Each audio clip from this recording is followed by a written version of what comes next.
Hello friends, नमस्कार. मीनाक्षी रेसिपीमध्ये तुमचं स्वागत आहे. आज आपण बांगडा फिश फ्राय रेसिपी बनवणार आहोत. चला तर मग रेसिपी स्टार्ट करूयात. इथे मी 2 बांगडा फिश स्वच्छ धुवून घेतलेले आहेत. पोटातली घाण काढून आपल्याला स्वच्छ धुवून घ्यायचं आहे. आता इकडे त्यानंतर आपल्याला थोडंसं मीठ, हळद आणि लिंबाचा रस लावून ह्याला मुरत ठेवायचं आहे. हाताने आपल्याला दोन्ही पण बाजू आपल्याला हे लावून घ्यायचं आहे. छान असं लावून मुरत ठेवायचं आहे. खूप छान चव येतो फिशला.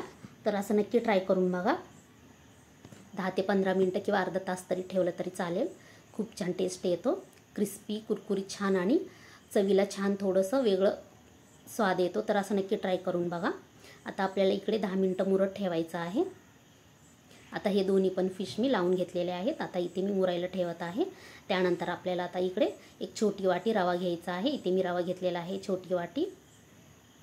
आता इकडे त्यानंतर मी 1 चमचा कांदा मसाला घेत आहे. आता त्यानंतर थोडंसं आपल्याला इथे हळद टाकायचं आहे. त्यानंतर आता इथे मी मीठ टाकलेलं आहे.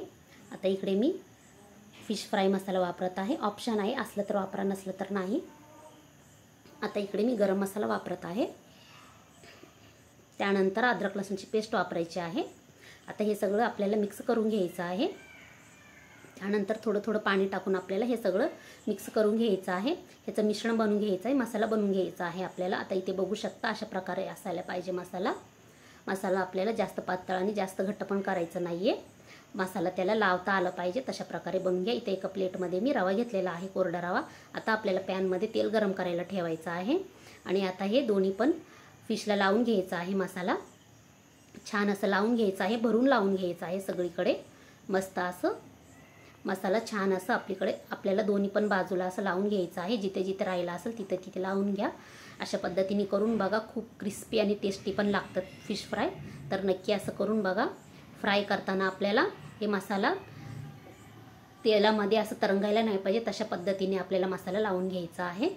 आता इकडे दोन्ही पण फिशला आपल्याला लावून घ्यायचं आहे छान.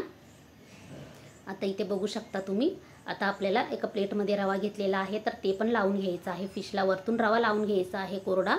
असं सगळीकडे आपल्याला रवा लावून घ्यायचा आहे. हाताने लावले तरी चालेल. आता आपल्याला दोन्ही पण फिश असं छान असं एका पॅनमध्ये तेल टाकून आपल्याला छान असं फ्राय करून घ्यायचं आहे. 5 मिनटापर्यंत ह्याला झाकून मस्त असं मंद आचेवरती फ्राय करून घ्या. दोन्ही पण बाजू खालीवर करून घ्या. खूप क्रिस्पी, टेस्टी आणि मस्त झालेले आहेत. इथं तुम्ही बघू शकता. व्हिडिओ आवडला तर लाईक करा, सबस्क्राईब करा. Okay, take care, bye bye friends.